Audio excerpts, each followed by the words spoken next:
The wheel of time turns and ages come and pass, leaving memories that become legend. Legend fades to myth, and even myth is long forgotten when the age that gave it birth comes again. Welcome to Through the Glass Columns, a Wheel of Time read-along podcast. Each week, we will be reading, discussing, and digesting a small selection from Robert Jordan's fantasy opus. This quest is led by Tylor, a true Wheel of Time warrior. I have all stories, ages that were and that will be. And I'll be joined by Greg, a complete novice to the Wheel of Time. The Wheel of Time and the wheel of a man's life turn alike without pity or mercy. Join us each week as we read the Wheel of Time in our own sweet time, traveling deeper and deeper through the glass columns. But what does that even mean? No. You don't get to find out yet.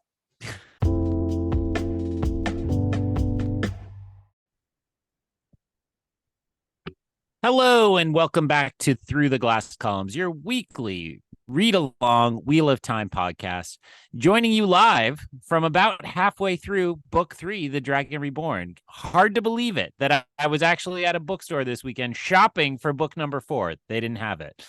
But it's that time, folks. It's time to get those pre-orders in and make sure you have plenty of time as you're out at your bookshop, because we're headed into the back half of this book, which means book 4 is coming. Joining me, as always. It's also just amazing that Greg's definition of live. Excuse me. I have not introduced you. You're not allowed to talk about this. Joining me, incredibly rudely, leave this in, don't edit it out, is Tylor. Tylor, how are you tonight? I'm doing very well. I'm just marveling at the fact that your definition of coming to you live includes recording a week and a half in advance. So, yes, we are very live at this point in time. I'm very excited to be getting to talk about this book, because this is a book that gets better as it goes on. I don't know whether you experienced that this week, Greg, but I very much had a moment this week where I was like, oh, yeah, this is what I'm looking for from a Wheel of Time book. It didn't necessarily move the plot an enormous amount forward, but I had fun reading every little bit of it. Yeah, I think I said last week these were my favorite Matt chapters last week, and I would say this probably increased that again, and we will save the specifics for the appropriate time, but it is just a lot of fun to read this book right now and makes me excited to get to pick it up. I will say I'm not at the stop recording, run upstairs, and immediately pick it up phase yet. That tends to come later in the book, but I'm certainly, when I sat down this weekend and was like, time to crack this open, I was excited. I'm like, oh, good. It's been, a week since we checked in on this, and I want to check in again. So very excited. So tonight's discussion will, of course, be about Chapter 31, The Woman of Tanchico, and Chapter 32, The First Ship. And before we do that, I believe Tylor wanted to have discussion on a podcast about something that's visual that we don't share to anybody. It's a ill-advised discussion of visual media on a non-visual podcast, or whatever we call this. That's more or less exactly what we called it, except without the music. And I was not going to stop you at any point during that. Yes, it is time once again for ill-advised discussion of visual media on a non-visual podcast. And we were just talking about how it was kind of a fun, breezy week because we were spending a lot of time with Matt. And now it's time to completely change the topic away from Matt entirely to the not fun and breezy part of this week's reading. We're going to be talking about the image that graces the cover of the trade paperback of The Dragon Reborn. Greg, you will post this on social media at the appropriate time. I trust you. It's going to happen. But if you are looking at some point when it is difficult to go back and look at our social media, just Google Dragon Reborn ebook or trade paperback cover. You will find the image. It depicts Rand sitting on what appears to be a root or a stump, which is covered with the dragon banner. He is holding his flute and he is looking off into the middle distance. And this image, to some degree, is an adaptation of the scene that we got at the end of our reading this week, but it also is clearly very different from what we saw. For example, this depicts the day, and there is a campfire in the chapter that we were reading. So I'm curious what you think about the fact that we are getting an image of Rand who doesn't appear very much in this book at all, and then B, what kind of appears to be a composite of multiple scenes of him rather than an actual adaptation of any one moment from the book? I think it's Rand because he remains the titular character of this book. I completely agree that he is not a major part of it thus far. But I think that's going to immediately be who people are thinking of when they see the title. And, Yeah. you know, while covers are often tied to a specific moment in the text, they are more than anything something to make people want to buy the book. And so if you've read the first two, you're like, oh, yeah, I got to see what's going on with Rand. The actual image itself reminds me a lot of portraiture, not that it's as staid as kind of, you know, the Dutch masters or some such, but the way it's somebody posed with symbols of who they are, right? Yeah. And, you know, like the famous scientists are always posed with you know, a globe or an astrolabe behind them, and well, maybe it's the merchants who are posed with a globe, or the navigators and ship captains. And so it feels like it's very deliberately kind of evocative of that tradition where we have Rand. He's clearly sitting on the banner of the dragon, it appears. Odd choice. Not sure. Yeah, that's Indiana Jones style archaeology, right? Where it's like, yes, we will protect this thing that belongs in a museum, unless we need to just, you know, have a good sit down. And then one of the things I'll say before throwing it back to you is that we criticized the oldest set of covers for being kind of a Hildebrand, very loose interpretation. I'm struck looking at this. It really looks like how Rand should look. He's got the red hair. Yeah. I appreciate that the sword is visible laying across the banner, and it appears to have that kind of katana shape to it. So it gets a lot of those small details correct.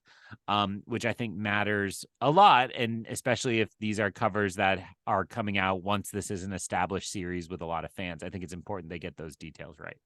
Well, and I think that that's one of the things that you get when you have people who are doing the art who haven't just had a chance to read the book or maybe even like a rough draft or a few chapters of it, but they've had a chance to sit with the book for a decade in some cases for some of these covers. And I think that is something that I really appreciate about the new sets of covers that we get is they're not always necessarily the biggest moments or even the ones that are necessarily, as we're saying here, an actual scene from anywhere in the work, but they kind of all in some way gather the kind of sentiment of the book in a way that I feel like you just can't get from, as you're saying, one of those cover artists who very frequently is just working from an idea more than anything else. And so it's impossible for them to adapt some of these specific moments. I'm kind of with you. I think this is a really kind of classic looking image. It feels like a portrait and cool, right? Like it doesn't feel super fantasy to me, I guess is my one concern about this. And I would say compared to the other books, this is the one so far that feels the most kind of like an action adventure story rather than like a more traditional, like tell all the lore and work your way through the world kind of fantasy we've gotten so far. So it's interesting to me that this is kind of the most staid and static of the images that we've gotten on either set of covers at this point. But other than that, I really don't have much criticism of it. I think it works in spite of the fact that it's maybe an odd fit for the book that it's attached to. The only other thing I want to praise, the composition around Matt is really nice. There's a good circle design to kind of remind us we're in Wheel of Time. And then the way Matt is in shadow with light clearly kind of coming through the tree canopy above it. Sorry, Rand. What did I say? Matt? Spoiler for where else we're going this book. The way Rand is sitting in the shadow with these kind of cracks of light. And I think that is a nice way to kind of get us to question, is he of the dark or the light at this moment? Is he being tempted away? But also just like the mood of this book, like a lot of these characters are in a pretty dour place and they're in kind of a dark, grumpy space, but there are, you know, cracks in that and ways that the light is poking through. So definitely a great image. I'd buy the book. That is far better of analysis than I will ever offer to any piece of visual media. I have nothing else to say. Good work, Greg. Why don't we let me summarize chapter 31, The Woman of Tanchico, which luckily is the shorter of our two chapters. Get ready for a giant brick of text when I start describing the next chapter. In The Woman of Tanchico, Matt enters what appears to be kind of a well-to-do inn. It appears that there are more like merchants and nobles than he's seen anywhere else, and immediately he notices someone playing a harp and realizes that it is Thom. He orders a drink for himself and also Thom without saying who it is. He just says his friend, and then he basically invites Thom to sit with him. Matt notes that Thom was really surprised that when he saw Matt enter the room. And once he sits down, it becomes apparent very quickly that Thom is very drunk and very depressed and just not in a good place after what we saw in the previous book. As soon as Thom, third time's the charm, as soon as Matt mentions Rand, Thom immediately perks up and he starts paying more attention. He's clearly more in tune with the conversation, but it's also obvious that he is still pretty drunk. For example, he lets slip that he thinks that Moraine is very attractive. He says that he suspects lots of things about Rand, but doesn't know anything. And Matt, being conscious of not giving away any of Rand's secrets, changes the conversation to the nation of Cairhien, which, yes, that's apparently how it's pronounced according to the television show. Thom basically says at this point, when Cairhien comes up, he gets out his knives and talks about how you can get in trouble even for killing someone who deserves it. And then he says he's basically in Tar Valon because it's the worst place for him other than Caemlyn. Matt then tries to tempt Thom to go along with him, and the way that he does it is by mentioning that he is going to the only place worse than Tar Valon, Caemlyn. At this point, the barkeeps are very upset, and clearly both have been in a relationship with Thom, and then he leaves suddenly. But Matt notes right before they leave that he ran into trouble with footpads, and Thom says there are never any footpads in Tar Valon. So it's a very brief chapter, but interestingly one that I think gave me more insight into Thom than I think we had maybe gotten in the previous two books. What was your take on this chapter, which was very brief, but I thought also really dense with a lot of character and world building?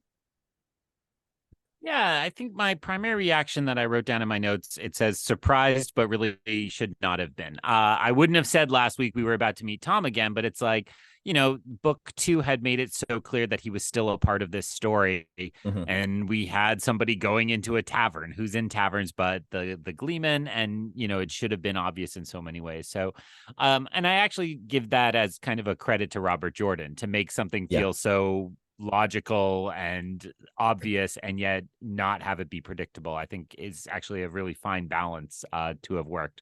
Yeah.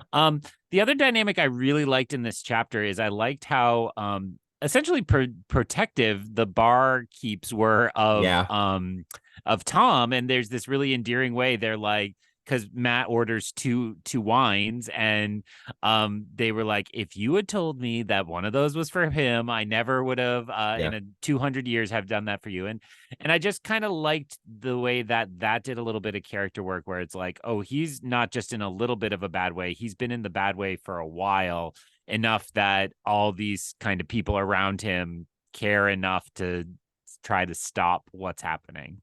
I think it's also just really notable of a character that they can go on like what is clearly a months long bender and be in the worst state that someone who knows them relatively well has ever seen them, and yet they're still making friends, right? Like most of us are not in a position where we are at our worst and we get the people around us like wanting to protect us and look out for us, right? Like if I went on a several month-long blackout drunk bender, I would not have people being like, yeah, he's a good dude. That's not how I function. I think this says a lot about Thom and maybe also a lot about me. You're saying this as if you are somebody who was DMing a game just last night wherein I had too many drinks and eventually got you to say, I hate you so much. I hate you so much. So yes, I think that's a good point, and does speak to him. It's in D&D we'd call that like high charisma, right? Like you're so just lovable and likable that you're able to overcome being a nasty, nasty drunk. And the reaction is not to write him off, but to protect him. I do think that's pretty masterful. Um, and I guess the thing to say about that is I'm really glad to see Thom again, even if Yeah. he's this kind of fallen state. I don't know. Doesn't seem like he's gonna be kind of wallowing this very long. And Mhm. so I do think it was it tends to happen. It's absence makes the heart grow fonder, right? These Yeah. characters go away and then they come back, and it's like, oh, I'm really excited to see Thom again and to develop more of his story as we continue.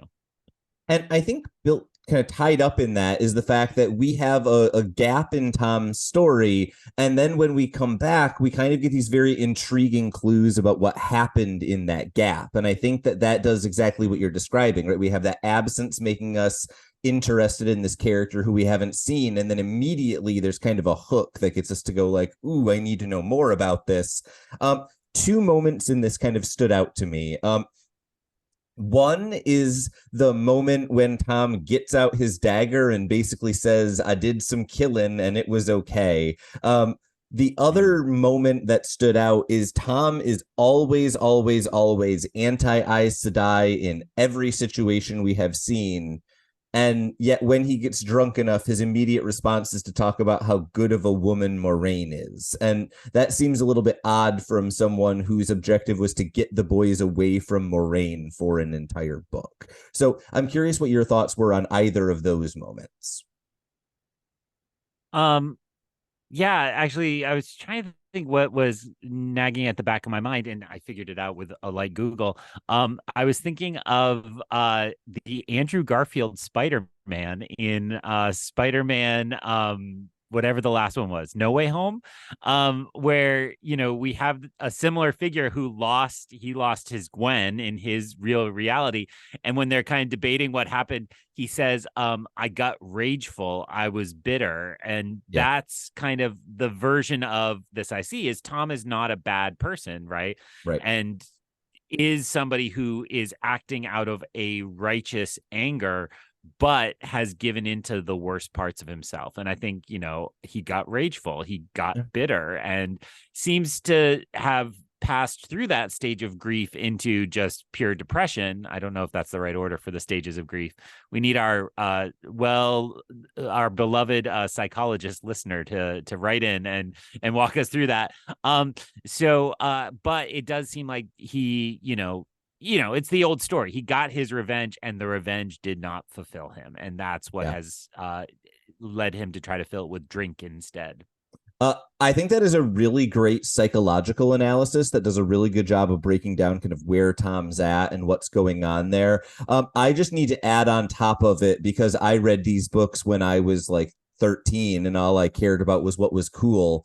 Dude, Thom killed a king. Like that's what he just admitted, right? uh, Yeah, well, and we have these rumors that there's been turmoil in that city, and it's like, oh yes, now we yeah, we understand it wasn't just like the next play in the game. It is the game board got knocked over, yeah. and now all the pieces are scrambling to find their positions.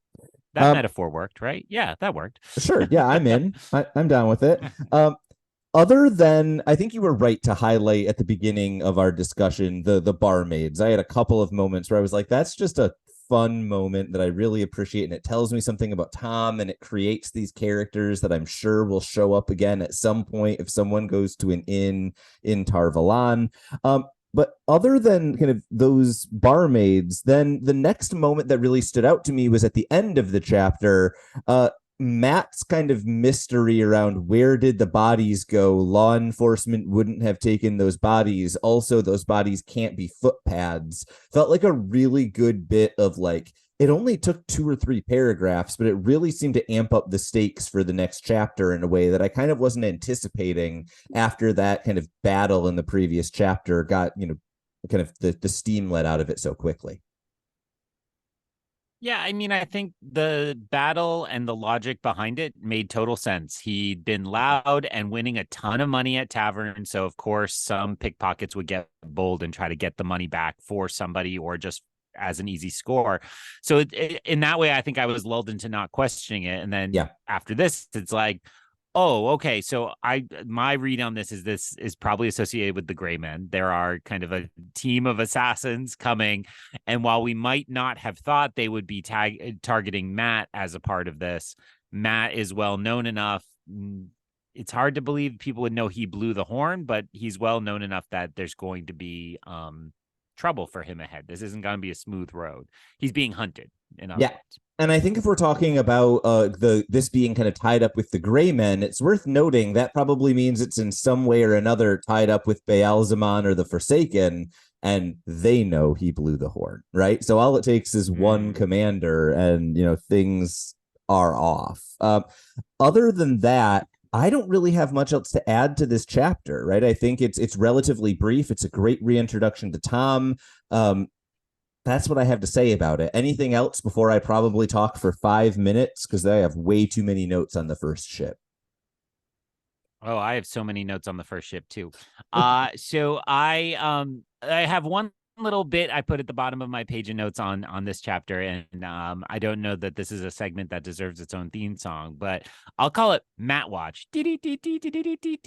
So continuing to watch Matt and try to figure out when he's Matt and when he's somewhere else. I had two suspicious moments or two suspicious kind of characters in this one.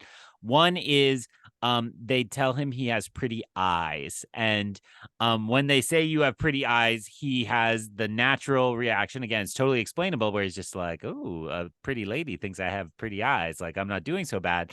But because eyes are so much a part of parents' transformation, it makes me wonder, is this a thing where we're going to have like eyes are the window into the soul, and whoever this new charming gambler is, could that be he had beautiful eyes? Are they actually Matt's eyes, or are they not? Okay. And then the second thing on that, I would say, is how fast he turned Thom around. Now, it could just be, again, that Thom's had no direction. The thoughts of Rand, the thoughts of saving him from Moraine, all of that kind of invigorates him. But it just felt like Thom turned a little too quickly. And so it made me think, is part of this good luck? We talked last week about the Felix Felicitas from Harry Potter, where like everything just goes your way. It's like this almost felt like that kind of moment. Like he accidentally shares just the right details that inspire him and invigorate him and move him along. So again, it's a nice little thing that can cover a plot hole. Maybe it's just we needed to move Thom along, but it felt like there was a little more than just regular old Matt at work in that. So, and that closes out my notes. I would actually add one more thing to that list. There was a moment in this chapter where Matt is listening to a number of the people, kind of the well-to-do people at the inn, talk about like trade routes and the harbor and things like that. And there's a moment where the narration says that Matt is kind of like making note of things, even if he doesn't know how he'll use them now. It's always valuable to have information stored away. And that to me immediately read as the kind of thing that like a general would think to do, but Matt Cawthon from the Two Rivers might not. So if we're thinking of kind of things that might give us those odd vibes, I think that might be another thing I'd add to the list. Really good idea. Matt Watch, D, or whatever your sound effect was. Chapter 32, the first ship. Matt makes his way to the South Harbor with Thom kind of hobbling along behind, and then quickly even getting rid of his own walking stick because he doesn't actually need it. He's just drunk. He sees a ship casting off, decides that he is definitely going to get on that ship, and then a guard warns him off trying to escape, saying that he knows him and he's not going to be able to get out. As I wrote in my notes, Matt immediately detonates his nuke, gets out the piece of paper from the Merlin and shows it to the first person who asks. They let him continue on, and he and Thom leap off of the harbor and onto the ship. Very quickly, they are surrounded by people who are telling them there is absolutely no room on board. Matt uses his letter again to try to get the captain to let them stay. The captain says he's willing to, but he doesn't have any place for them to stay. Unless he is willing to offer money, basically. Matt initially negotiates a couple of gold to sleep on the deck, but then eventually realizes he could kick the captain out of his own quarters and pays 10 gold pieces to make that happen, as well as eating the captain's meals. Matt is then kind of listening to all of the details on the ship, doing the same thing that we were talking about him doing at the bar. And then he is talking about Captain Malia, the person who is running the ship. And he starts describing what is going on in his home country of Tyr, whether he thinks that Matt is a spy for them or for someone else. And he starts describing the policies of High Lord Semon and how he hates channelers and is trying to destroy the Aes Sedai. And Matt kind of starts to tease him for how much he is going into this, and the guy almost like snaps out of it and then kind of corrects himself and says he doesn't actually agree with everything that Simone believes. Thom then says he knows kind of all of the politics of Tyr and he has never heard of High Lord Simone. At this point, Matt and Thom basically start to go to sleep. Or actually before they do, Thom asks how he got the letter and where he's going and all of these things. And when Matt tells him the truth, Thom doesn't believe him even a little bit. Then they go to sleep, or at least Thom does, but Matt is unable to get to sleep because he's thinking about all of the trouble that he's been having lately. And then he wakes when there is a noise, or doesn't wake, he hears someone at the door. Luckily, because he is awake, he goes to check it, and there are two people there. He can't wake up Thom in time, so, he does the only thing you can. He kills both of them, and then he goes up onto the deck and basically tricks someone into letting him know where they are by pretending he is one of the killers. He then knocks that person unconscious, but there is a fourth who is about to kill him when Thom's dagger kills that individual. The captain then comes over, is amazed at what is going on, says there are never brigands at this point on the river, and then as Matt is walking away, comments on how Matt probably isn't actually a messenger or a spy, he's probably an assassin. We then go into Rand's point of view. He is playing his flute, watching food roast over a fire, and he is thinking of all of the ways that he's been taunted in his dreams, including, we will recognize one moment in which Egwene came to him, which we saw from Egwene's perspective. He also thinks about how the last time that he hasn't really been on guard or afraid was when he was spending time with Min. But then he also thinks about how a shadow spawn with Min's face came and he had to kill that shadow spawn. He also remembers when Selene came, and also when he had to kill people wearing Elaine's, Egwene's, and Nynaeve's face, and thinks that it is odd that he felt the worst when he had to kill Elaine. That is the end of that chapter that it took me a while to describe. Say literally anything so I don't have to, Greg. And we'll see you next time through the glass columns. No. I think this is my suspicion is this is going to be a classic so much plot, not much to discuss. While everything is very interesting and very fun to read, if I were to sum up my reaction to this chapter in a single question, it's obviously like, how did these people get on the boat, right? So Not only is it just a set of assassins, it's with some kind of supernatural ability. I think the first third of the chapter, roughly, is just demonstrating to us that there's no way anybody could have known what boat and how to get there. And so the fact that, we have this sense they tailed them and then climbed aboard and then that suggests a very powerful enemy, not just some organized footpads. Again, we already learned they weren't footpads. And then I think it stands in stark contrast to the Felix Felicitas chapters, right? Because the luck is clearly gone. I mean, yes, he beats them. Yes, he defeats them. But the fact that we have now seen that, like, something much darker is afoot is really of note to me. And as a piece of that, Thom pointing out that, oh, dude, we should not be trusting these dice, is a part of that. Yeah, that moment where after having won every single throw of the dice for an entire night, Matt sits down and starts rolling not all sixes like he has been all night, but all ones. And then it seems like his luck very much turns in the world. I thought that was a really kind of interesting and intriguing scene, right? If we're wondering what's up with Matt's luck, it seems like it kind of extends out of playing dice and into when is he running into people who want to kill him and when are they tracking him down. It seems to match up with his dice luck pretty well in the last few chapters. But then just to start at the beginning. Wait, just before you move on, though, from that point, Just a dumb person question, meaning myself, not any of our listeners. The fact that they are literal dice also separates them from the sangria we heard about, That is right? correct. Yes. Because the sangria were a like a fixed sculpture of dice, essentially, Yes. like an emblem. Okay, so these are their own thing. There's still a sense that there may be something going on with them, or it's coming through the old blood and it's Yeah. just affecting the dice. And it is worth noting, Matt was telling the truth when he told Thom that all of the money he won was not with his dice, but with other men's dice. So it is definitely luck and not the physical objects that we need to be like super concerned about at this moment.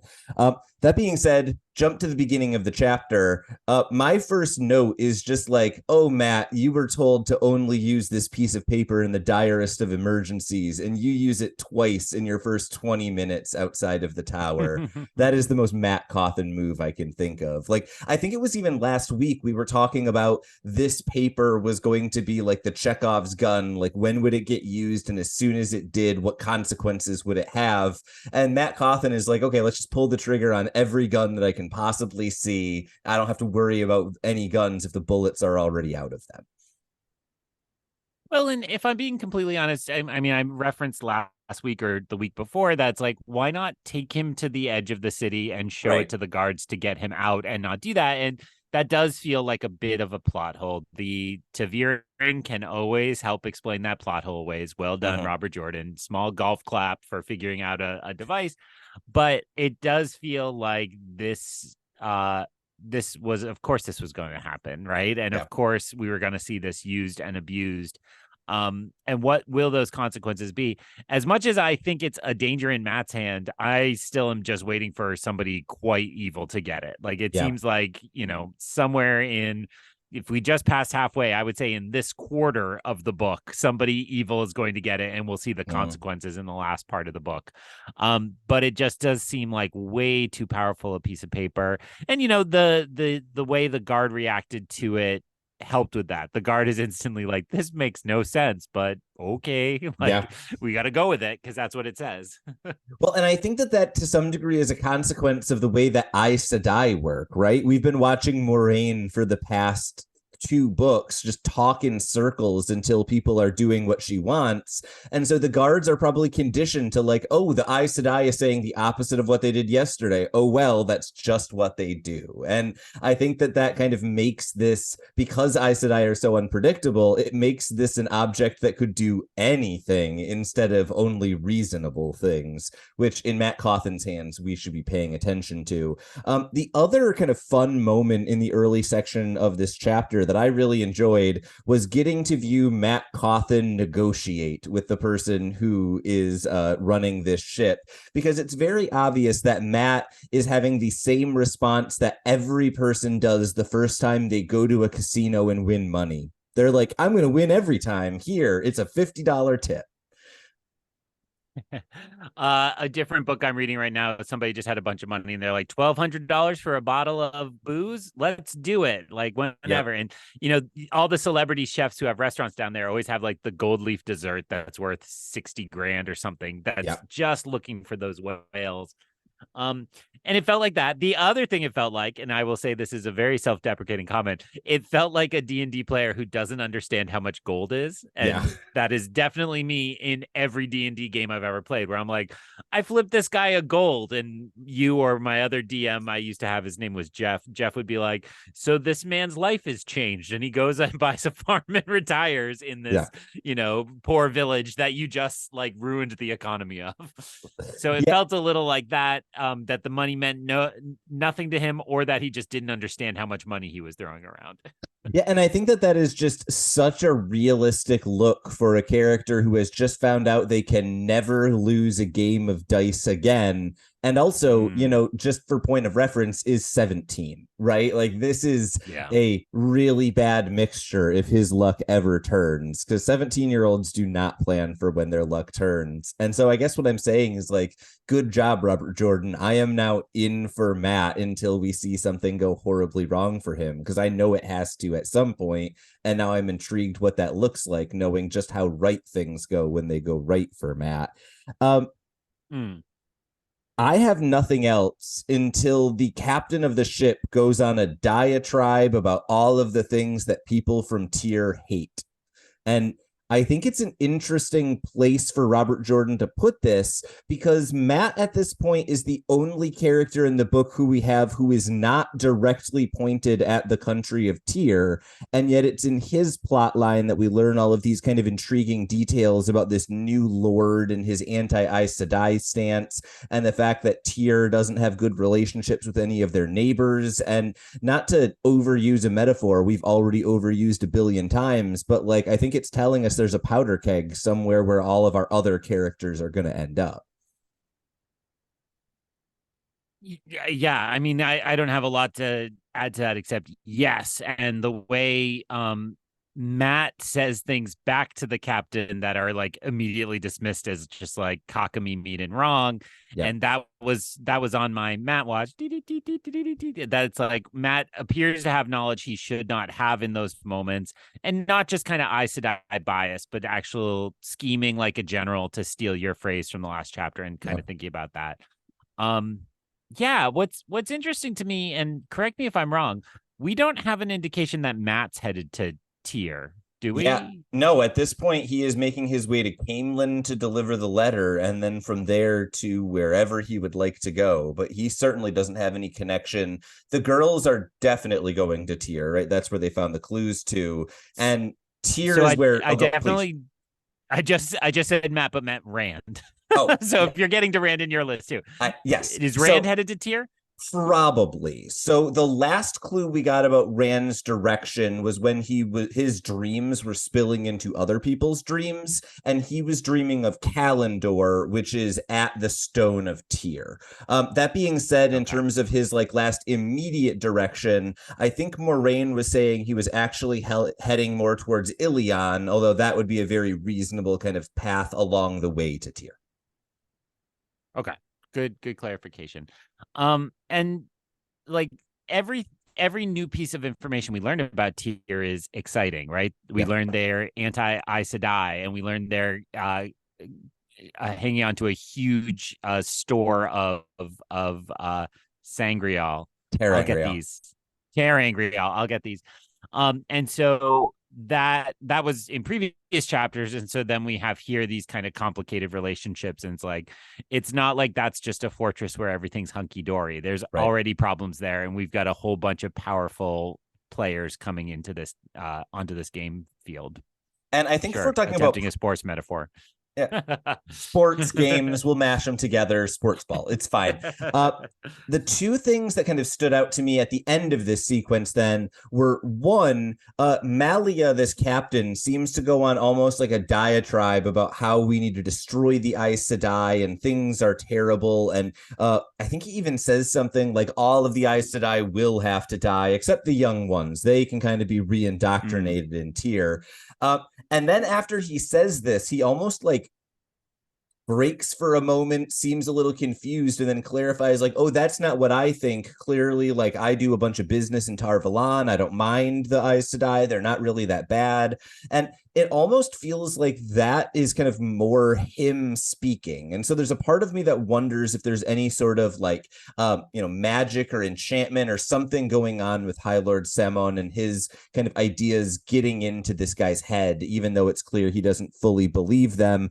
The other thing that just struck me as odd is we've learned in previous chapter or in previous books that Thom is deeply involved in politics, right? He was a court bard in Camelin and was, an advisor to Morghese, more or less. He knows everyone in power in every major country, and he has never heard of this High Lord, nor did he hear of any kind of opportunities for a new High Lord to be raised. So I think this is something that we should really be keeping an eye on. Is I don't think Robert Jordan gives a name to this character and potentially like some sort of mind control-y thing and a Thom mystery without this being someone we should at least be keeping an eye on going forward. That's kind of all I can do, but keep an eye on him going forward.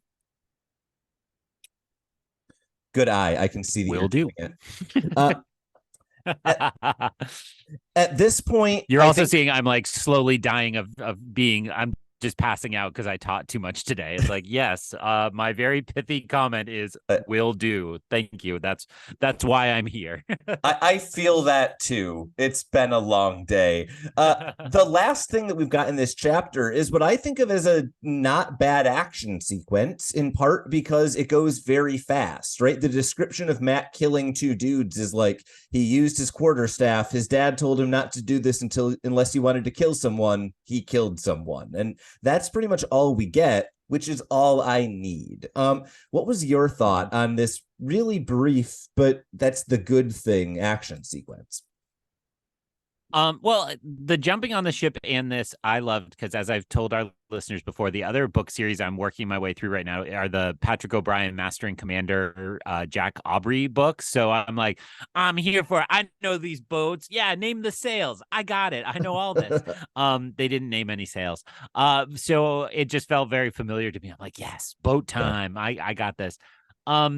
I will say the thing that stuck out to me the most, and you just alluded to it, these were Matt being very much Matt, right? It's quarterstaff, and this is how my dad taught me. Maybe he reacted a little quick to go to killing, but I think this was Matt in the driver's seat of the Matt bus. Sure. That this all had to do with his identity, not anything else. Well, and I think if we're kind of looking at when are we kind of doubting Matt and when are we not, it feels like kind of these moments where instinct is kicking in are kind of the weird gray area, right? Because I think it's easy when he is thinking to kind of take a look at the way that Robert Jordan is writing him and be thinking, okay, is this what I would expect from a 17-year-old or is it something different? But when Matt just does something and the narration is like, and then he stabbed him in the heart, it's very difficult to figure out who's in charge because it's an action. It would be the same regardless of who's in charge. Yeah, right. I mean, literal kind of backs against the wall, ultimate self-defense. Nobody's going to question this. The prosecutors will let it slide in the court. So, I think you're right. It is hard to tell exactly who's in control. With that, is it Rand time? We finally get a Rand moment in this book. Rand dreaming about a bunch about a bunch of people. Who knows what it all means, but it certainly to me speaks mostly to his mental state that he's very alone, and how that manifests in his subconscious. We know dreams are not just the subconscious in this book. I think, I don't know, I tune out during those chapters, but that it seems like he is very much grappling with the fact to be the Dragon Reborn is to be alone and to not be able to trust anybody. Until your summary, I hadn't thought much about the fact that he is most worried about hurting Elaine. Yeah, I have the right name, right? Yep. And so that to me, when you said that in your summary 7 hours ago, I immediately was like, that's another notch in the like, they are going to end up together. And that's starting to feel very much to me like Dune. And I don't know the Dune character names very well, but I do know the actors playing them. And it feels like Chalamet should end up with Zendaya because that's the way that book works, but has to marry, I believe, Florence Pugh in the ultimate Little Women follow-up, which will be strange when we get to see Dune Part 2. But it's essentially the distinction there is like the character is in love and very connected to one person. That would be Egwene for Rand, as I read it, but is destined and for political reasons, for, save the world reasons, has to marry someone else. Now, if that someone else is Florence Pugh, you're going to be fine. But if it's Elaine, like, what is this going to lead to? And poor Elaine, that she's destined for a man who doesn't care about her. Well, it's also worth noting Rand is destined for 3 women, according to Min, right? Min says herself and Elaine and another are all tied up in this in some way. And so I think you're right to be highlighting we're starting to see Rand kind of seeing that thing that we've had hinted at in the past. And then we've also got, as you're saying, this really interesting dynamic of, so he is most concerned about hurting Elaine. He thinks that the last time he really felt like he wasn't worried about anything when he was around Min. And then he's also got Selene brain bouncing around in his head, which is clearly causing all sorts of issues. The other thing tied up in this, I think this is the first time in the series that Rand has thought to himself, am I mad already? And the fact that he is at the point of not just saying, like, I'm worried I will go mad, but instead thinking how much of this actually happened and how much of it is me being a crazy person, I think tells you he's kind of no longer confident in his own interiority, much less anything else. He's Ted Kaczynskiing, is what you're saying, and Yeah. soon we'll burn it all down, blow it all up. That was a little flippant. Sorry if anybody is offended by that, but it does seem like, yes, a character that's already on the edge of madness, being isolated and Yeah. having torturous dreams. I don't know. We've never used this before. It's a powder keg ready to explode.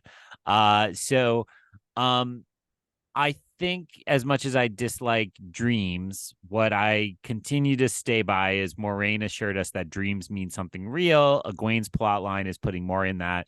Yeah. If there's a point to this little thing, it's to tell us that the interactions they're having in dreams are more real than we might suppose. Yeah. And then the other point seems to just be like, hey, here's the titular character, the guy on the cover, if you bought the right edition. Let's remind you he still exists.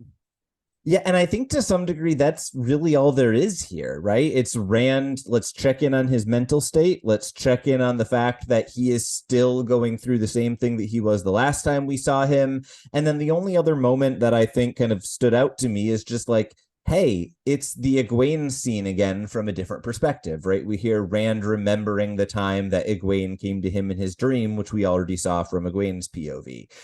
That right there is maybe the only time in this series that I get that feeling you've said you've gotten about prophecies, right? I'm like, oh, this is a little too clever, Robert Jordan. Like, we already saw it. You don't need to acknowledge it the second time. Any last thoughts on this chapter overall, or where we're at in the book? Because we are now getting, I think we're definitely past the halfway point. And if this is a 3-act structure, we got to be getting pretty close to Act 3 at this point. Like, we're closing in on 2/3 of the way through this book. How are you feeling with where we're at this point? I do think the last 4 chapters now have had a real lightness that makes me excited to keep going. But I'm also admittedly on the edge of, let's start getting where we're going. And Yeah. I think as we've read these 3 books, that starts to be the case in that kind of third quarter of like, okay, now you've explained to me where we're headed. The difference here in this book compared to the others is we are in so many different plot lines. I think my personal taste is, if we're doing I guess this is the Star Wars in me. Let's cut between the plot lines quickly and see them all build. Whereas this seems, let's spend a long time on the women. Let's spend a long time on Matt. And, I don't think one is necessarily better than the other, but for my taste, I would rather be inching them all forward and bopping between them. So I think you told me we're headed somewhere else in next week's chapters. So maybe that will inch someone else forward.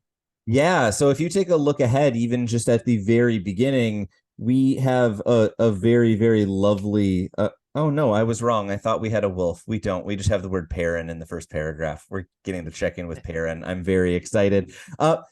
I think we are now at the part of the book where the interesting thing about this, The Dragon Reborn, is that 2 of the 3 main plot lines that we're following are characters who we've basically never been in their head before, right? Perrin, we've had some time with, but both Egwene and Matt are characters who have either gotten almost no exposure or no exposure. And so I think that what we're kind of left with is, in this book, it needs to do a little bit of extra setup at the beginning, but now we are, it seems like, back into a plot for the second time, and hopefully that is kind of when that ball gets rolling a little bit and we start to feel that momentum pick up a little bit, because we're no longer establishing any of our kind of what seems like 3 main plot lines. We're instead getting back into one that already feels established, and we can do some more with it. I guess what I'm saying is, I love this book and I don't love it for the first half, so something's got to give. And things are going to get really exciting as we are looking forward.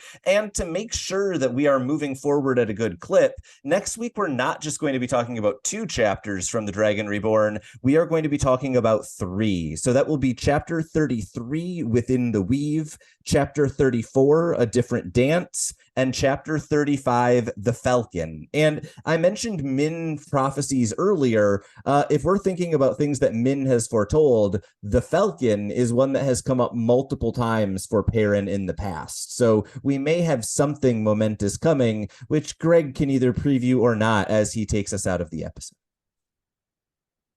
Yeah, just to note that we debated this week was a very short one in terms of chapters. They're all kind of funny lengths. So we decided to go a little bit long. If that is burdensome to you, we have it on good authority from 2 of the 3 listeners we actively hear feedback from. That's not fair. 2 of the 4 listeners we actively hear feedback from that this show works effectively if our selections are too long to just listen to one chapter at a time, and we'll try to maintain it so people can do that. We're academics. We read all the time like it's our job because it is our job. So we don't often think of these things, but we do recognize that not everybody reads at the pace or with the appetite that we do. So hopefully this works for everybody. Break it up if you need to. I'm excited to see where this goes. Like I said, I'm shopping for book number 4 because I guess we're going to keep doing this. Tyler prefers it because I'm really just a complete dick when we're in person. But on Zoom, I'm pretty nice.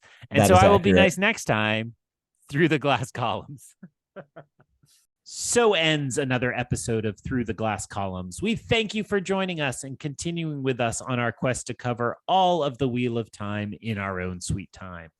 This podcast features original content developed by Tylor Orm and Greg Cass, and is not in any way affiliated with, associated with, or condoned by the Robert Jordan Estate, Tor Fantasy, or Amazon. All content is intended for entertainment and educational purposes only. If you're enjoying this podcast, please seek out the books from your local bookshop or library and join us as we continue our journey. If you'd like to contact us to share your thoughts or give feedback, you can email us at throughtheglasscolumns@gmail.com or find us on Instagram and Twitter by searching Through the Glass Columns. Thank you once again for being part of this community. If you're enjoying the show, please subscribe to the show, leave us a review wherever you're listening, and recommend this show on your social media to help us grow our community. We look forward to welcoming you back next time through the Glass Columns.